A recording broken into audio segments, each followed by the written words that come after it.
This show is brought to you by DSTV. If it's motorsport you want, DSTV is the place to go. 3, 2.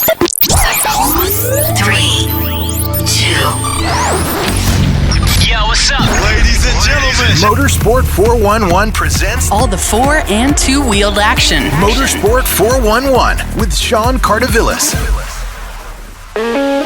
Welcome to Motorsport 411. Your home for all your 4 and 2-wheel action in Africa. Coming up in this episode, we find out what DSTV has to offer motorsports fans across the continent in 2023, and we have a roundup of the second rounds of Formula One and MotoGP with Mbalu Makau from Paddock Experience. All the 4 and 2-wheeled action. Motorsport 411. Welcome to the episode. So 2023 is well underway and DSTV is set for motorsports fans across the continent. A full bouquet of offering from Formula One to MotoGP, NASCAR, supercars, superbikes, you name it. As a long-term subscriber to DSTV, I really enjoy their bouquet, especially other sports from football to rugby and cycling. I had the opportunity to sit down with the managing director for Multichoice Africa, Nancy Matimu. Nancy, thank you very much for speaking to us on Motorsport 411. Congratulations. 2023 is set to be the biggest year for Multichoice in terms of sports. How important is the sports bouquet to Multichoice? It is definitely very important to have sports on our platform. As you know, sports has always been the number one pillar as far as our strategic priorities is concerned. And that is the product of the platform that we use to attract a lot of our viewers and subscribers onto our platform. So it is very important. That's why you see we continue to be the number one sports broadcaster with a super sport brand across the entire world. We are the number one on the continent and also the number one on the globe as far as aggregation and distribution and broadcasting of well-curated sports content across all genres is concerned. So it is indeed very important to Multichoice. Some very big events coming this year. The Rugby World Cup, of course, will be live on Supersport. You recently, of course, had the Football World Cup in Qatar. In terms of motorsport, Formula One is very, very important. Of course, it is exclusive to DSTV and Supersport. From your point of view, you've seen the popularity of Formula One. How important is it to Multichoice? I've actually been working with the Paddock Experience and I joined them in UK. My team has been working with them in various other locations in Nairobi, and we are aware there's a huge fan base of Formula One in the country. So, and therefore, it's a privilege and an honor for us to be able to continue bringing the content on Formula One on our platform and in HD on the Motorsport channel. And the reason of why it's also extremely important for us is because we serve customers and viewers across the entire spectrum.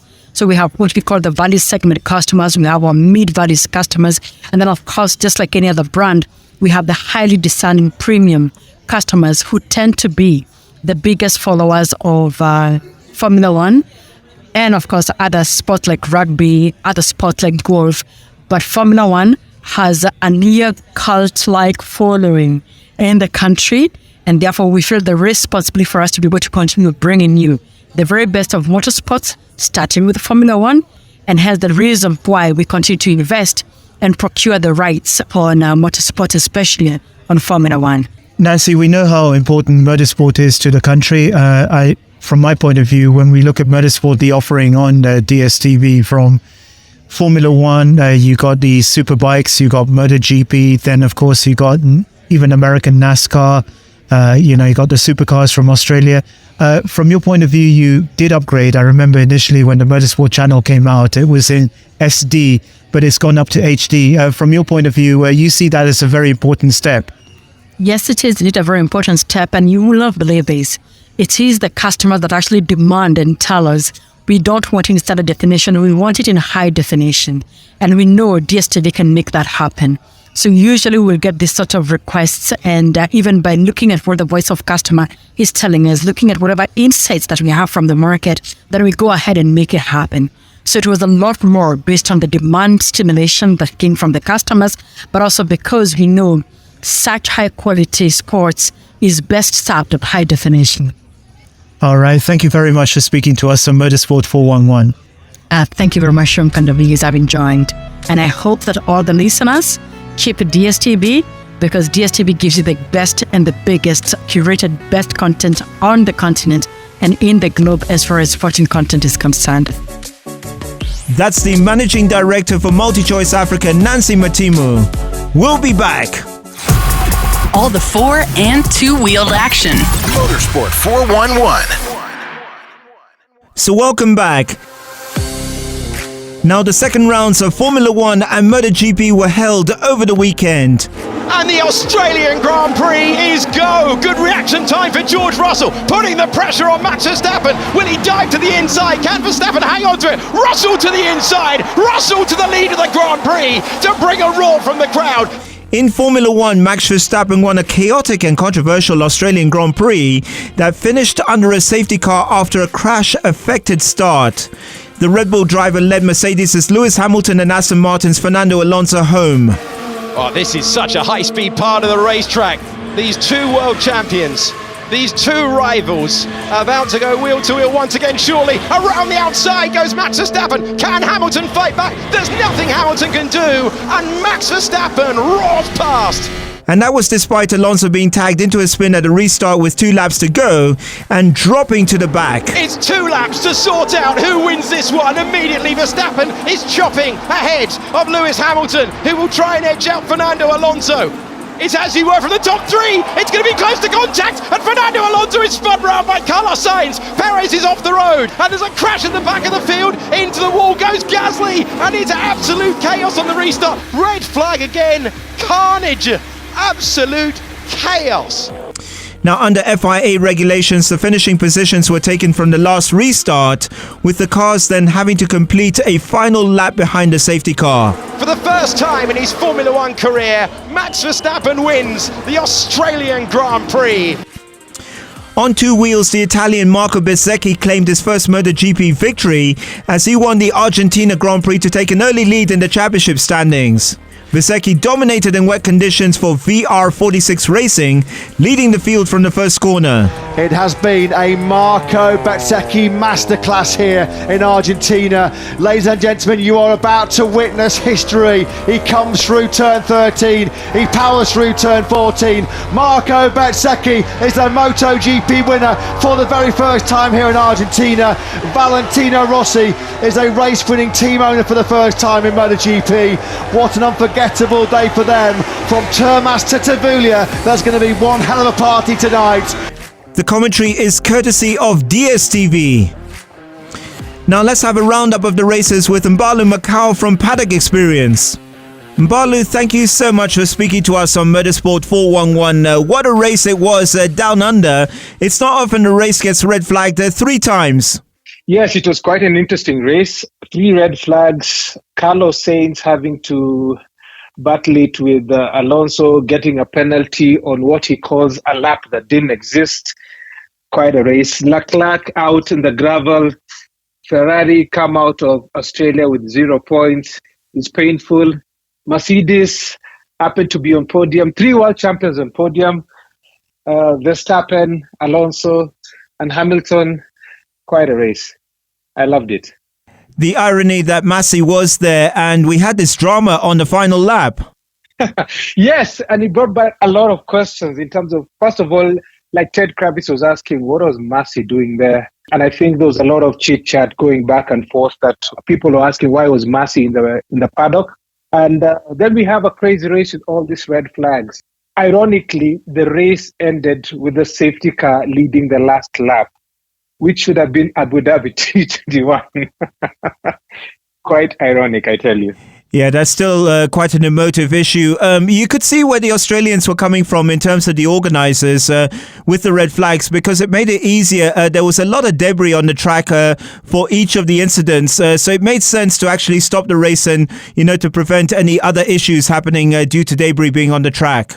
Yes, I think that's a good safety measure to put. And sadly for the fans, it doesn't give you enough racing. I think after Abu Dhabi 2021, there was a suggestion that should there be a red flag, they should add a couple of more laps to make it more exciting. I don't know whether that would be an option. Because a couple of guys felt robbed in that last lap, especially the last two red flags being so close to one another. But anyway, as we always say, that's racing, and you've had 50 or so odd laps to make up your places. And if you didn't do it, you can't do it on the last lap. Yeah, and that last red flag, that was a crazy incident involving 6 cars, and the ultimate loser was Ferrari. Yes. When you go on Instagram, there's a reel that's trending about Carlos Sainz almost in tears asking for the penalty not to be put because he felt that it was unfair.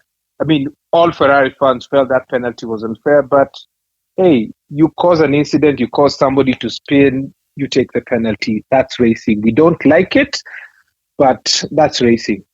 When things are going your way, there's an element of luck. And with Fernando Alonso, we see that element of luck as well, because there were several scenarios in that final red flag. Alonso could have very much lost that third place. Yes, and Alonso is a crafty one. I think he's also read the rule book enough, and he happens to be very knowledgeable in these things.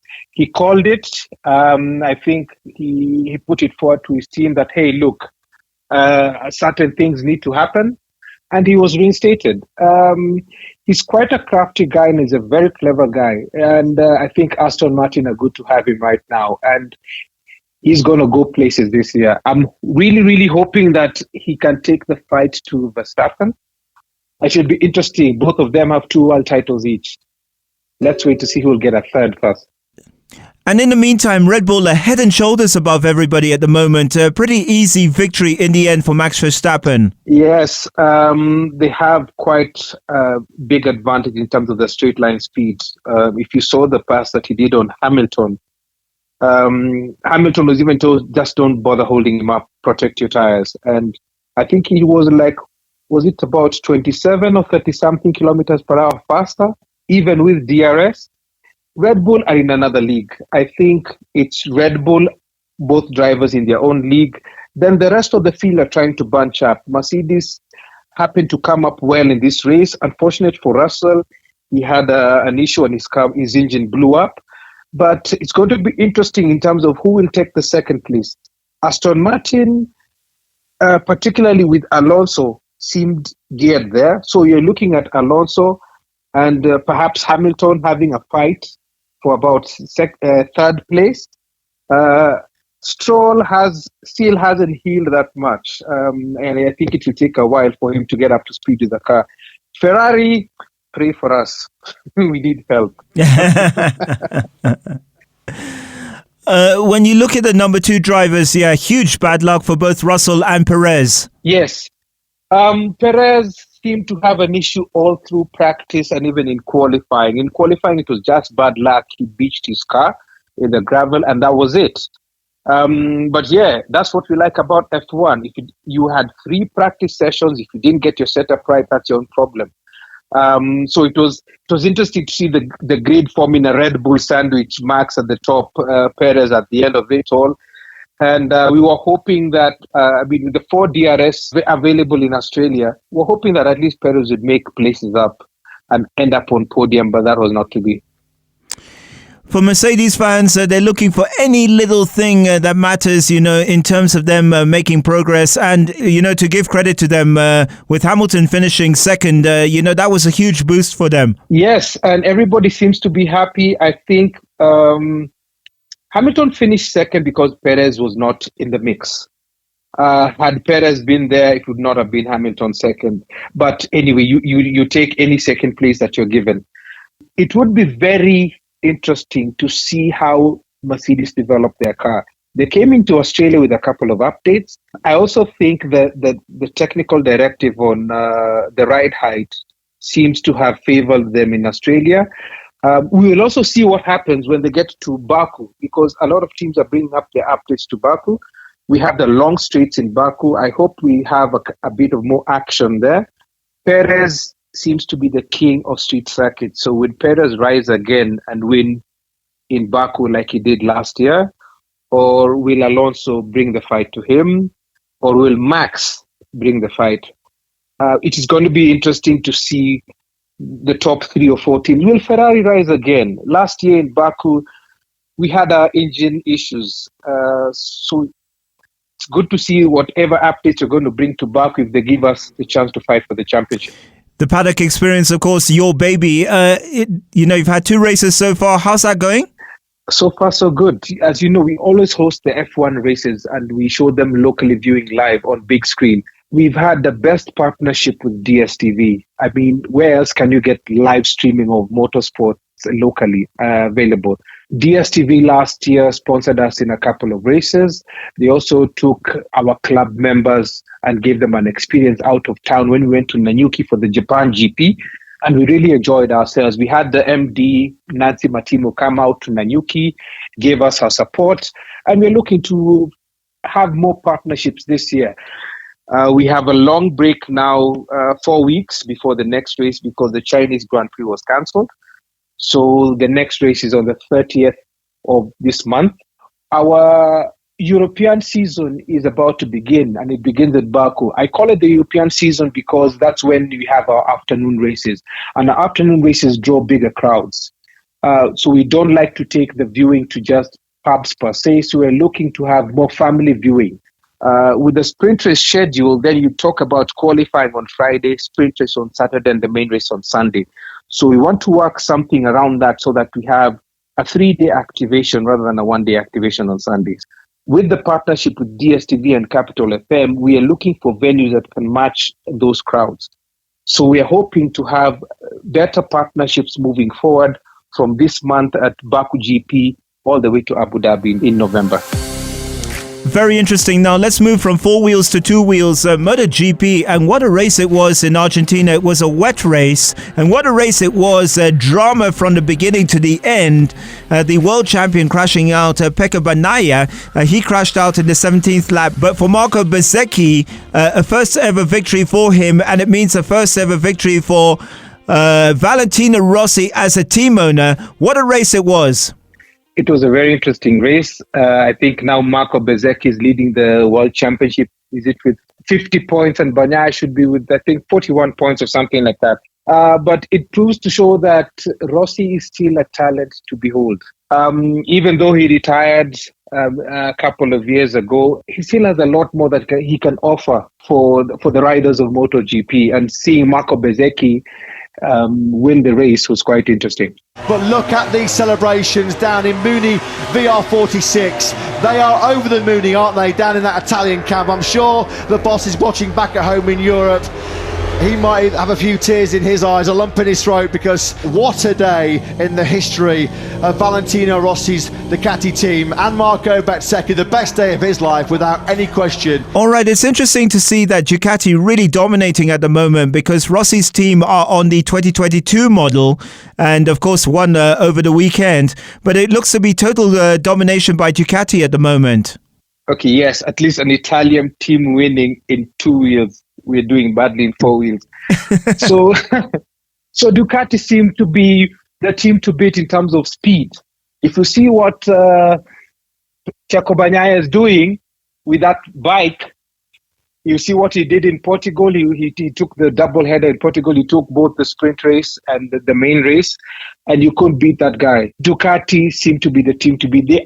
I would equate them to the Red Bull of MotoGP. Let's see what these other guys can do, Honda and the rest. Yeah, the major story from the first race of the season in Portugal was the 8-time world champion Marquez. It was a terrible crash with him actually causing the crash to take out Oliveira, the home favorite, in the first race. He was out. He had another injury to his elbow. Is supposed to do a long lap penalty. He was supposed to do that in Argentina, but out for that one. But it means in the next race in Austin, Texas, that he has to, face his punishment. Yes, he actually did a kamikaze on the third lap. I don't know what happened. He misjudged his speed and just went straight into Oliveira and took him out. Again, he suffers another injury. How many injuries can this guy take? I feel so sorry for the guy. But he has to serve his penalty. And just like any other sport, when you cause a crash, you serve a penalty. But now, since he didn't take his penalty in Argentina, he has to serve it in Austin.